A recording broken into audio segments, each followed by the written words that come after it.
All right, we've got Alexis Black, Faith Alston, and Taylor Lewis after today's win against Georgia State. We will open it up for questions. James Chamberlain, the Appalachian. What did it mean to have breast cancer survivors and those going through treatment by your side during player introductions?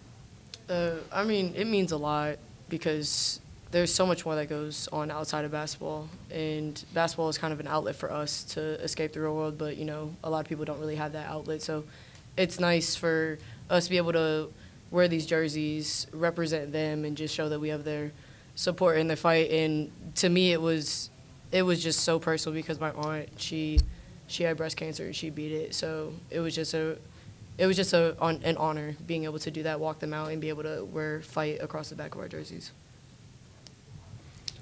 Explain the game plan to counter Georgia State's offensive advantage in the paint and in rebounding. Well, we wanted to start off in man, but as you could see in the game, that didn't really go so well. So we packed the paint and went zone, and once we found success with it, we just kept doing that. You all had a rough second quarter stretch after being up at 10 at the end of the first. What was said on the sidelines and on the court to counteract the scoring drought to stay ahead going into halftime? Just knowing who we are and what we prep for every day. We work on stuff like this, situations. We've been in these type of situations all season long, and we've never been favored. So, I mean, not having a lead or being down is never affected us. So, I mean, as long as we got each other, that's all that matters. Faith, pushing the ball in transition proved to be Georgia State's Achilles heel as you totaled 24 points and 11 assists. How important is it for you to push the tempo each possession? I mean, it's incredibly, it's incredibly important. That's my role, and we pride ourselves on pace and pressure.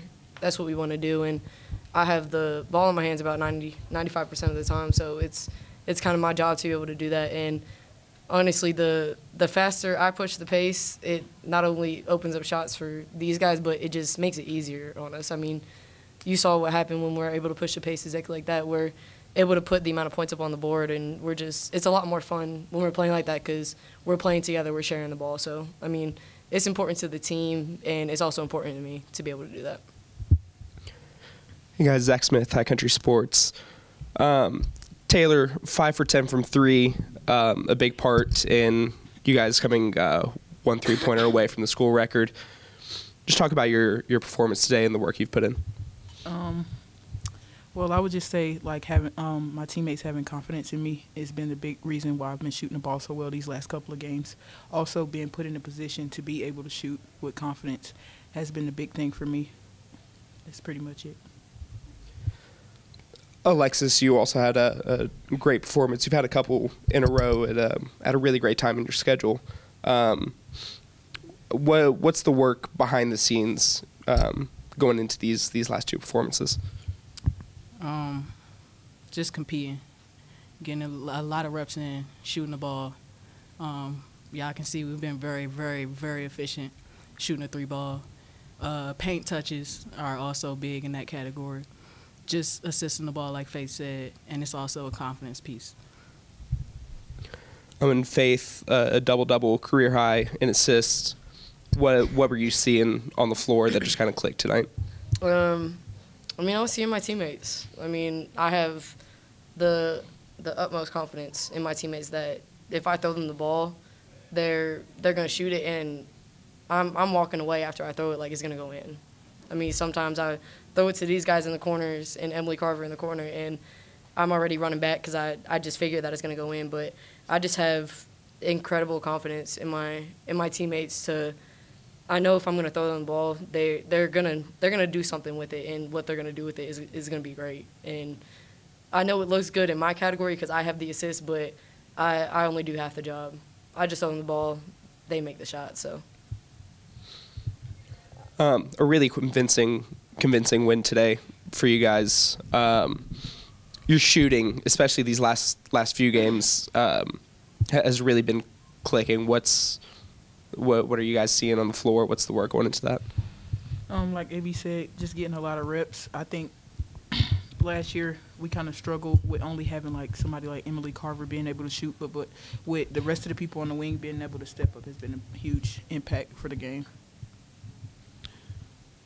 At the moment, you've alluded to this, man wasn't working for you early in the game, then you switched to zone. You were able to turn them over 20 times this game and capitalize that for 13 points. Was the zone a part of the game plan to help get those steals, or what was the mindset trying to gather all the steals and capitalize on those opportunities? Our zone was definitely the second part of the game plan. We wanted to turn them over with our man defense, but we got in foul trouble early. Gladly, the zone went well. I wasn't able to be with these guys to prep, so, it was just chemistry out there that was clicking on all cylinders, if you ask me.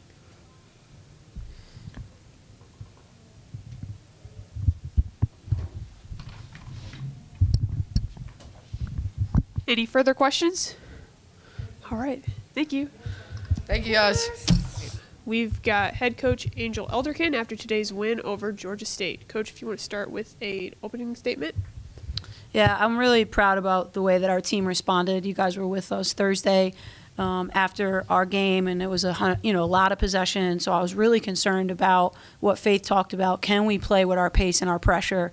And there was a fire inside our team, even after we walked in here on Friday as we were preparing, that they were not satisfied with the game against Marshall. And I thought they took that fire, they put it into the prep, and they really answered the bell. I thought we had so many different players step up in so many different ways today.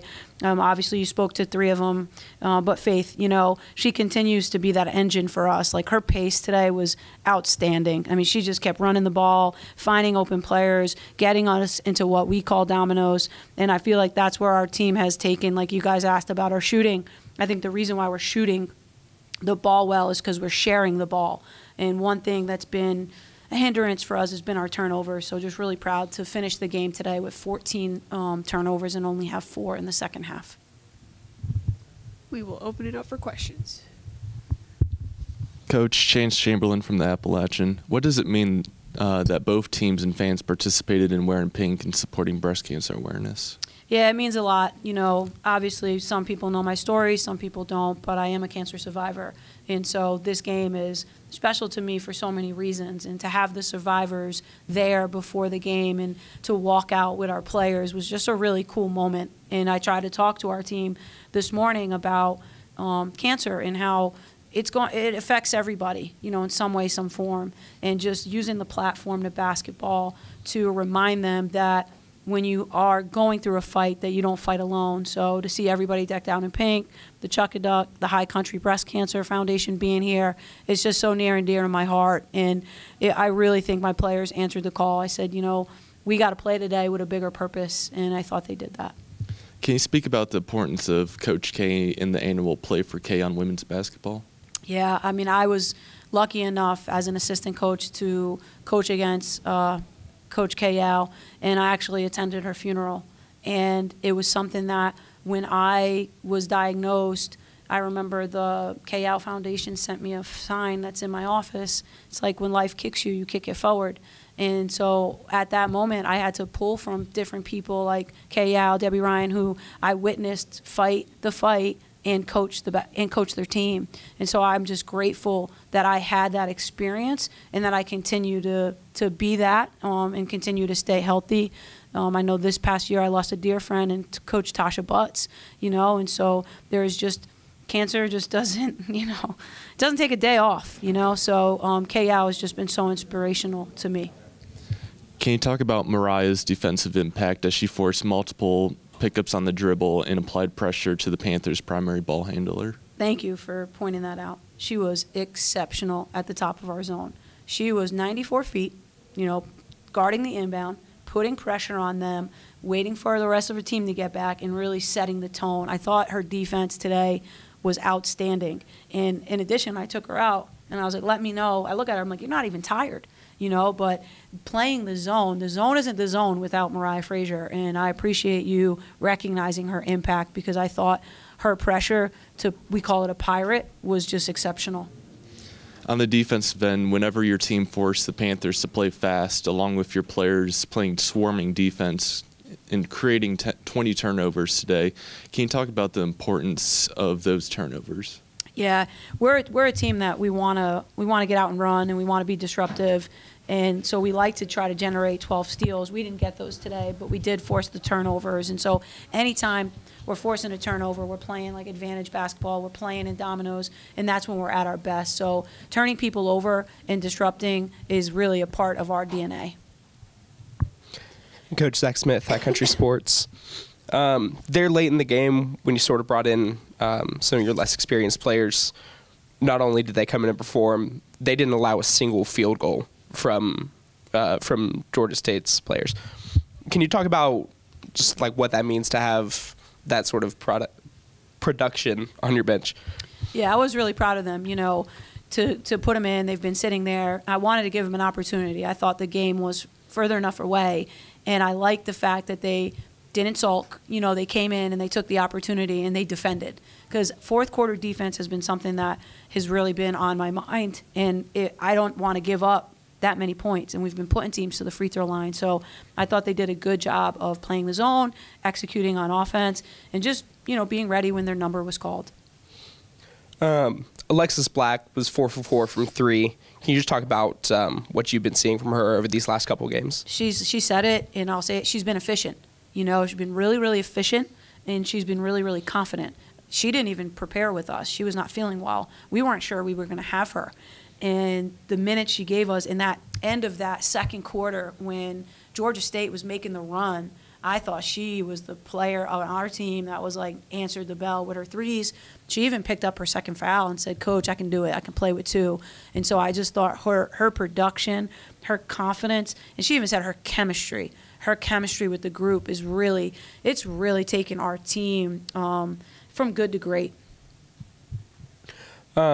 So started the game, you're down 6-0. What are you kind of changing in your game plan? To start the game, I started a different lineup. I put Taylor Lewis on the perimeter because of Alexis Black missing yesterday, and I wasn't certain of how she felt.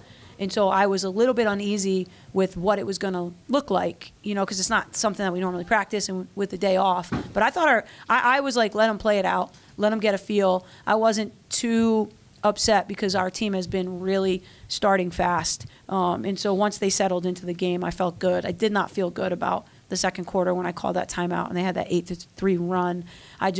Another thing of like, hey, we have a 10-point lead, we start with 4 turnovers, and then you see that lead go away. Coming out of the locker room into the third quarter, just seemed like there was a fire in your team. You outscored Georgia State 27-15 in the third quarter. What was the conversation in the locker room? To be honest with you, when I went back and was with my coaches, I was like, there's 2 things. It's our rebounding. We had them at 9 second chance points, and it was our turnovers. And so they had clapped me in early. And so I walked in, and, they kind of do what we do well and what we need to get better at. And we were spot on. And there wasn't a lot on the board because it's starting to become a really simple game for us. If we can take care of the ball, like you guys have talked to my squad, like, man, you guys are really shooting the ball well. We are. But when we can't get shots off, it hurts us. And then the rebounding. And then they also just alluded to we gotta play hard for 20 minutes. And so I thought that was one of the biggest things. But, when they can go in the locker room and diagnose the first half and come up with their plan, that's when you can kind of excel in this February and March season because it now becomes that player-led team. Coach, you had 4 players scoring double figures, Faith with a double-double with 11 assists, and Taylor Lewis shooting 50% from the three-point line, Just, excuse me, what kind of a testament is that, just knowing you can get that performance out of everybody on the team and it's just, not just one person every night? Yeah, I think it's going to be huge down the stretch because now when teams have to game plan for us, it's, who are you willing to let beat you? And I always said early on, if we could get consistency and have 3 scorers night in and night out, we would give ourselves a chance. And it was cool because Emily didn't really have double figures until her last 3. And so it was like, oh, Faith, Taylor, Alexis, and maybe next game it'll be 3 different players. And so I think we have to continue to be unselfish and celebrate when players are doing well and just feed that hot hand.